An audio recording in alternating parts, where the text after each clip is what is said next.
ආයුබෝවන් මගේ යාළුවෝ හැමෝටම.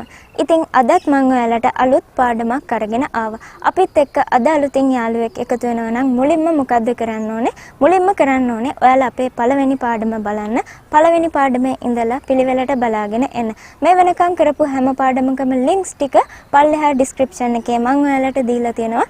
ඉතින් ඒක නිසා ඔයාලට පුළුවන් අපේ මේ වැඩසටහනත් එක්ක පිළිවෙලට එකතු වෙන්න. ඉතින් අදත් මම ඔයාලට අලුත් පාඩමක් කියලා දෙන්න යනවා. මගේ පහුගිය පාඩම් වලින් ඔයාලා ගොඩක් දේවල් ඉගෙනගෙන ඇති.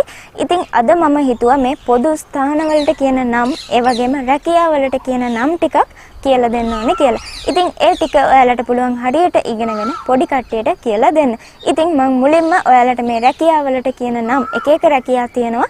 ඉතින් ඒවට කියන වෙන වෙනම නම් තියෙනවා. ඒ ටික මම ඔයාලට දැන් කියලා දෙන්නම්. ඒක නිසා මම ඔයාලට මුලින්ම මේ දේ කියලා දීලා ඊට පස්සේ පොදු ස්ථානවලට කියන නම් ටිකක් පැහැදිලිව කියලා දෙන්නම්. අපි එහෙනම් ඉක්මනට බලමු අද ඉගෙන ගන්න යන අලුත් වචන ටික මොනවද කියලා.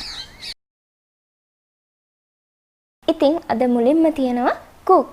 cook කියලා කියනවා කෑම උයන කෙනාට. කෑම හදන කෙනාට cook කියලා කියනවා. සාමාන්‍යයෙන් අපි ඒකට සිංහලෙන් කියනවා කෝකියා කියලා. හැබැයි සිංහල වචන කියනකට වඩා අපි හැමෝම දන්නවා cook කියන්නේ කවුද කියලා. ඉතින් cook කියලා කියන්නේ එහෙනම් කෑම හදන කෙනාට, කෑම උයන කෙනාට තමයි cook කියලා කියන්නේ. ඊළඟට තියෙනවා guard. guard කියලා කියන්නේ ආරක්ෂකයා. ඉතින් මේ guard කියන්නේ කවුද කියලාත් ඔයාලා අනිවාර්යෙන් දන්නවා ඇති. ඊළඟට තියෙනවා doctor. ડોක්ටර් කියලා කියන්නේ වෛද්‍යවරයා. ડોක්ටර් වෛද්‍යවරයා. ඊට පස්සේ තියෙනවා policeman. ඒ කියන්නේ policeman කියලා කියනවා පොලිස් නිලධාරියට. මේක policeman නෙවෙයි policeman. ඊළඟට තියෙනවා fireman. ඒ කියන්නේ ගිනි නිවන්න. fireman ගිනි නිවන්න. fire කියලා කියන්නේ ගිනි වලට, ගින්දර වලට තමයි fire කියලා කියන්නේ. fireman ගිනි නිවන්න. ඊට පස්සේ nurse. නර්ස් කියලා කියන්නේ හෙදියට. නර්ස්ට තමයි අපි නර්ස් කියලා කියන්නේ. මේකත් ගොඩක් වෙලාවට අපි හෙදිය කියලා කියන්නේ නැහැ. නර්ස් කියලාම තමයි කියන්නේ. ඊට පස්සේ ටීචර්. ටීචර් කියලා කියන්නේ ගුරුවරයාට. ටීචර්. ටීචර් කියනවා ගුරුවරයාට. මේක සමහර අයට ප්‍රශ්නයක් තියෙනවා ගුරුවරයාටද ගුරුවරියටද ටීචර් කියන්නේ කියලා. සාමාන්‍යයෙන් ගුරුවරයෙක් වුණත් ගුරුවරියක් වුණත් අපි ටීචර් කියලා කතා කරනවා. ඉතින් අන්න ඒ විදිහට හිතන්න මේක ටීචර් කියලා කියන්නේ එහෙනම් ගුරුවරයාට. ඊළඟට තියෙනවා engineer. ඒ කියන්නේ ඉංජිනේරුවා. engineer කියන්නේ ඉංජිනේරුවට. මේකත් ඔයාලා දන්නවා ඇති. ඊට පස්සේ තියෙනවා ක්‍රීඩකයා. ක්‍රීඩකයාට කියන්නේ player. player. player කියලා කියන්නේ ක්‍රීඩකයා. cricket player. ඒ කියන්නේ cricket ක්‍රීඩකයා. rugby player. ඒ කියන්නේ rugby ක්‍රීඩකයා. ඉතින් player කියලා කියන්නේ එහෙනම් ක්‍රීඩකයාට. ඊළඟට farmer. ඒ කියන්නේ ගොවියා. farmer. farmer කියලා කියනවා ගොවියට. ඊට පස්සේ lawyer. ඒ කියන්නේ නීතිඥවරයා. lawyer නීතිඥවරයා. මේකත් සාමාන්‍යයෙන් අපි සිංහලෙන් කියනවා අඩුයි. I'm a lawyer. ඒ කියන්නේ මම නීතිඥවරයෙක්. I want to be a lawyer one day. ඒ කියන්නේ මට දවසක lawyer කෙනෙක් වෙන්න ඕනේ. ඊට පස්සේ තියෙනවා photographer. ඒ කියන්නේ ඡායාරූප ශිල්පියා. photographer ඡායාරූප ශිල්පියා. ඊට පස්සේ තියෙනවා fisherman. ඒ කියන්නේ දීවරයා. fisherman දීවරයා. එහෙම නැත්නම් මාළු වෙලෙන්ද. මාළු අල්ලන්නේ. ඊට පස්සේ artist. ඒ කියන්නේ කලාකරුවා. artist කලාකරුවා. he is an artist. ඒ කියන්නේ ඔහු කලාකරුවෙක්. ඊළඟ එක තමයි mechanic. ඒ කියන්නේ යන්ත්‍ර ශිල්පියා. mechanic. mechanic කියලා කියනවා යන්ත්‍ර ශිල්පියට. මේකත් අපි සිංහලෙන් කියනවට වඩා මේ වචනේ කිව්වම දන්නවා mechanic කියලා කියන්නේ කාටද කියලා. ඊළඟ එක තමයි plumber. plumber කියලා කියනවා ජල නල කාර්මිකයට. නල කැමියට කියනවා plumber කියලා. ඉතින් මේකේ ඔයාලට පේනවා මේ B අකුරක් තියෙනවා. හැබැයි මේක කියන්නේ ප්‍රොනවුන්ස් කරන්නේ plumber කියලා. ඊළඟ වචනේ තමයි electrician. ඒ කියන්නේ විදුලි ශිල්පියා. electrician විදුලි ශිල්පියා. අපි මේ වගේ නිතරම කියන වචන සිංහලෙන් කියනවට වඩා ඉංග්‍රීසි වලින් තමයි කියන්නේ. ඒක නිසා මම හිතනවා ඔයාලා මේ වචනේත් දන්නවා ඇති කියලා. ඊට පස්සේ තියෙනවා gardener. ඒ කියන්නේ වතුකරුවා. වතු බලාගන්නේ. අන්න එයාට තමයි gardener කියලා කියන්නේ. ඊට පස්සේ තියෙනවා butcher. butcher කියලා කියන්නේ මස් වෙලෙන්දට. මස් කපන්නේ. අන්න එයාට තමයි butcher කියලා කියන්නේ. butcher. ඊළඟට තියෙනවා waiter. ඒ කියන්නේ සේවකයා.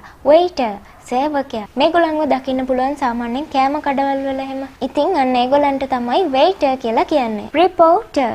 වාර්තාකරු. වාර්තාකරුවා කියන්නේ මෙන්න මේ රිපෝටර්ස්ලට තමයි වාර්තාකරු කියලා කියන්නේ. ඊට පස්සේ තියෙනවා scientist. විද්‍යාඥයා. scientist විද්‍යාඥයා. ඊළඟට driver ඒ කියන්නේ රියදුරා. driver රියදුරා. වාහන පදවන එක්කෙනාට තමයි driver කියලා කියන්නේ. ඒ කියන්නේ රියදුරා. ඊළඟට barber ඒ කියන්නේ කොණ්ඩේ කපන්නේ. අන්න එයාට තමයි barber කියලා කියන්නේ. එයාට සාමාන්‍ය සිංහලෙන් කියනවා කරන වෑමියා කියලා.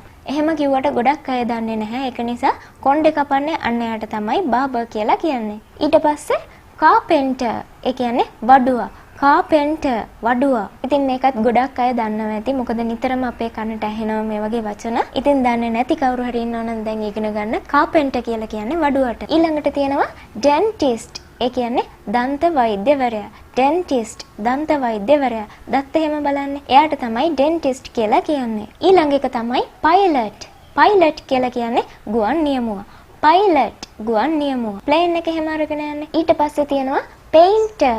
ඒ කියන්නේ කාටද? පීන්ත ගන්න. අන්න එයාට තමයි painter කියලා කියන්නේ. එයාට සිංහලෙන් කියනවා පින්තාරු කරන්නා කියලා. ඉතින් painter කියලා කියන්නේ අන්න එයාට. තීන්ත ගන්න එක්කෙනාට තමයි painter කියලා කියන්නේ. ඒ වගේම තමයි චිත්‍ර අඳින එක්කෙනාට චිත්‍ර ශිල්පියටත් කියනවා painter කියලා. ඊළඟ එක තමයි office worker. ඒ කියන්නේ කාර්යාල සේවකයා. office worker කාර්යාල සේවකයා. සාමාන්‍යයෙන් office කියලා කියනවා කාර්යාලයට. worker කියලා කියන්නේ වැඩ කරන එක්කෙනාට. සේවකයාට තමයි worker කියලා කියන්නේ. ඉතින් office worker කියන්නේ කාර්යාල සේවකයා. ඊළඟට තියෙනවා miner. miner කියලා කියන්නේ පතල් කරුවා.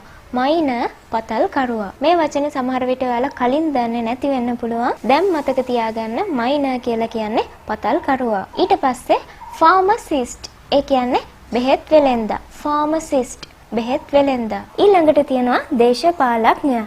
එයාට කියන්නේ politician කියලා. politician කියන්නේ දේශපාලඥයා. මේකත් අපි කියන්නේ politician නෙමෙයි politician. ඒ කියන්නේ දේශපාලඥයා. ඊළඟට තියෙනවා dancer. මේකත් ඔයාලා දන්නවා ඇති. dancer. dancer කියලා කියන්නේ නැට්ටුවා. ඉතින් dancersලාට තමයි නැට්ටුවා කියලා කියන්නේ. ඉතින් සාමාන්‍යයෙන් වෘත්තීය විදිහට dance කරන කෙනාට තමයි මේ dancer කියලා කියන්නේ. ඊට පස්සේ තියෙනවා judge. ජජ් කියලා කියනවා අපි නඩුකාරවරයාට. මේක ජජ නෙවෙයි, ජජ කියලා එකක් නැහැ. සමහර අය එහෙම කියනවා.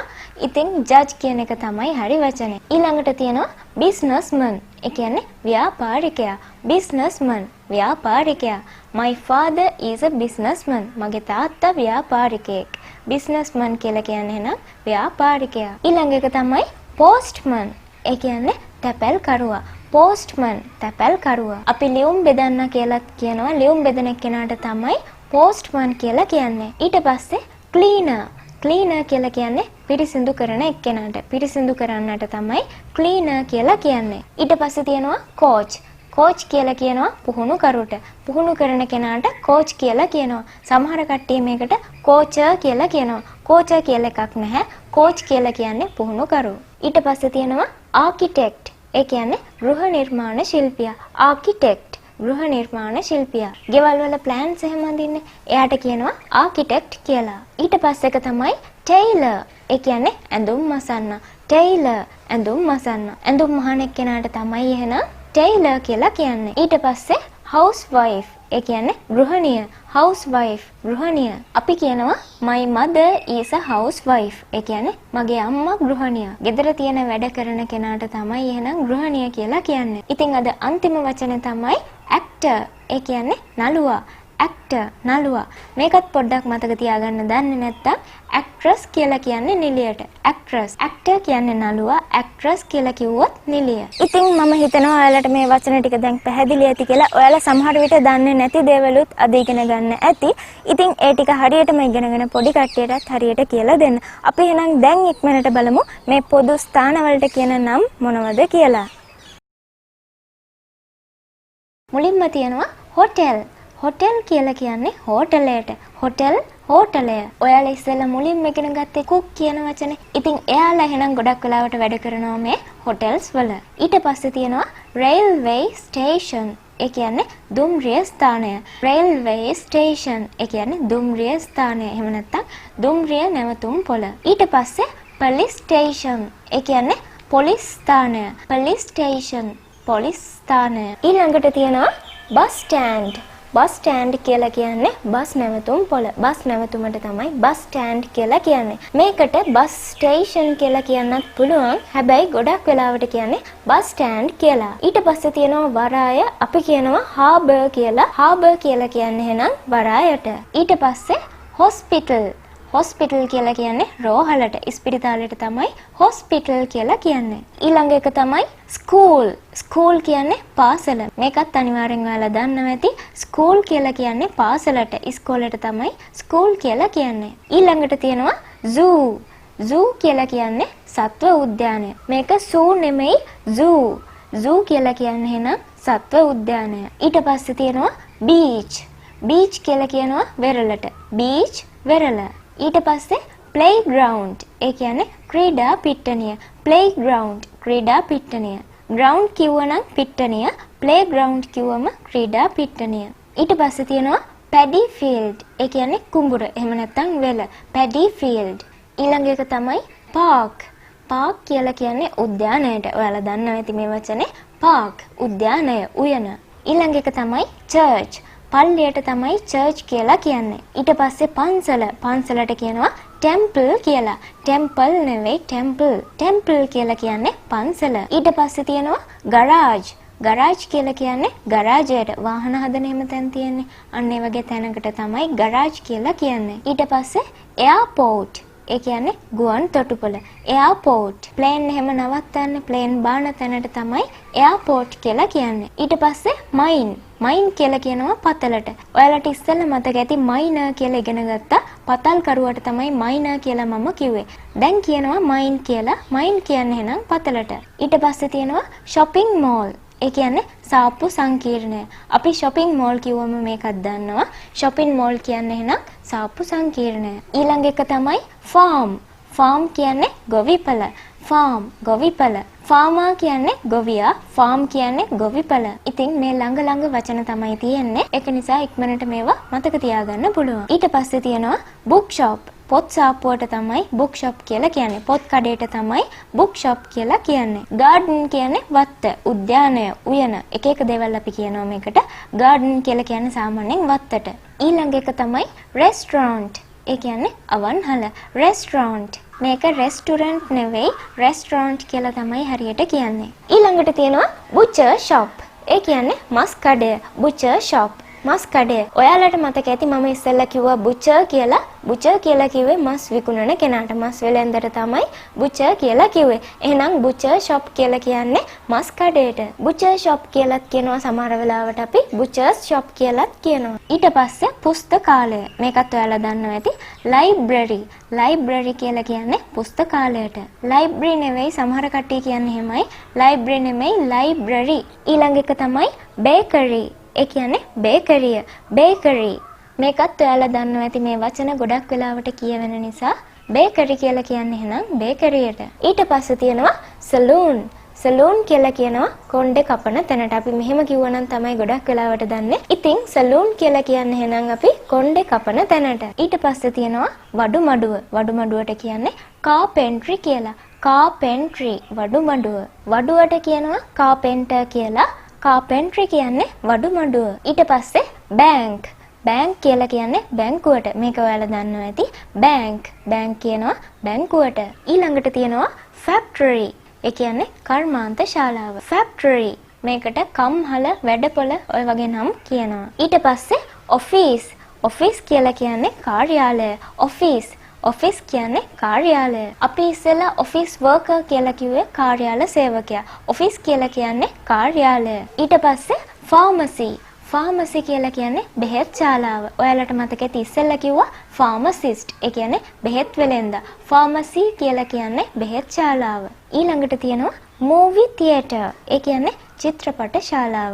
මූවි තියේටර් චිත්‍රපට ශාලාව. ඊට පස්සේ එක තමයි මියුසියම්. ඒ කියන්නේ කෞතුකාගාරය. මියුසියම් කෞතුකාගාරය. ඊළඟ එක තමයි ෆයර් ස්ටේෂන්. ඒ කියන්නේ ගිනි නිවන ස්ථානය. ෆයර් ස්ටේෂන් ගිනි නිවන ස්ථානය. ඊට පස්සේ ස්විමිං pool. ඒ කියන්නේ පිහිනුම් තටාකය. ස්විමිං pool පිහිනුම් තටාකය. මේවා නම් ඔයාලා දන්නවා ඇති. ඊට පස්සේ සුපර් මාකට්. ඒ කියන්නේ සුපිරි වෙළඳ සැල. සුපර් මාකට් සුපිරි වෙළඳ සැල. ඊට පස්සේ post office. ඒ කියන්නේ තැපැල් කාර්යාලය. post office. ඊට පස්සේ තියෙනවා fuel station. ඒ කියන්නේ ඉන්ධන පුරවන තැනට. ඉන්ධන පුරවන ස්ථානයට තමයි fuel station කියලා කියන්නේ. සමහර වෙලාවට අපි කියනවා petrol shed කියලා. ඉතින් fuel station කියලා කියනවා ඉන්ධන පුරවන ස්ථානයට. ඉන්ධන පුරවන තැනට ඉන්ධන පෙරවුම් හලට තමයි අපි fuel station කියලා කියන්නේ. ඉතින් මම ඔයාලට දැන් මේ මාතෘකා දෙකෙන්ම වචන ටික දුන්නා. ඔයාලා මේවා පොඩි කට්ටියට කියලා දෙනකොට මේ දෙකම එකට කියලා දෙන්න. ඒ කියන්නේ ඒ කෙනා ඉන්න තැනත් එක්කම එකට කියලා දෙන්න. මෙන්න මේ විදිහට. office කිව්වනම් office කියන එකත් එක්ක office worker කියන එක කියලා දෙන්න. ඊට පස්සේ school කිව්වනම් school එකත් එක්කම teacher කියන එක කියලා දෙන්න. playground කිව්වනම් playground කියන එකත් එක්කම player කියන එක කියලා දෙන්න. post office කිව්වනම් postman කියන එකත් ඒකම කියලා දෙන්න. ඉතින් අන්න ඒ විදිහට මේ topics දෙකේම තියෙන වචන එකකින් කියලා දෙන්න පුළුවන් විදිහට අරගෙන එයාලට කියලා දෙන්න. මම ඔයාලට මෙහෙම කියලා දුන්නේ මේ මාතෘකා දෙක පිළිවෙලට කියලා දෙන්න ඕන නිසා. හැබැයි පොඩි කෙනෙක්ට කියලා දෙනකොට මම ඉස්සෙල්ලා කිව්ව විදිහට ඔයාලා කියලා දෙන්න. ඉතින් ඔයාලට ඒ විදිහට ඕනේ නම් මම මේ වචන ටිකත් පිළිවෙලට හදලා දැන් දීලා තියෙනවා. මේක බලාගෙන ඔයාලට ලියා ගන්න පුළුවන්. ඉතින් ඔන්න ඔය ටික තමයි මේ සතියේදී ඔයාලට ඉගෙන ගන්න තියෙන්නේ. මේ දෙකම හරියට ඉගෙන ගන්න. ඉතින් ගොඩක් ලේසි සමහර විට මේ වෘත්තියත් එක්කම තමයි මේ ස්ථානෙත් තියෙන්නේ. ඉතින් ඒකෙන් ඔයාලට ඒක ලේසියෙන් මතක තියාගන්න පුළුවන්. ඒ වගේම ඒක පොඩි කට්ටියටත් හරියට කියලා දෙන්න. එහෙනම් තවත් අලුත් පාඩමකින් ලැබෙන සතිය අපි හම්බ වෙමු. ඒ හම්බ වෙනකන් මගේ හැම යාළුවෙක්ම ගොඩක් පරිස්සමෙන් ඉන්න ඕනේ.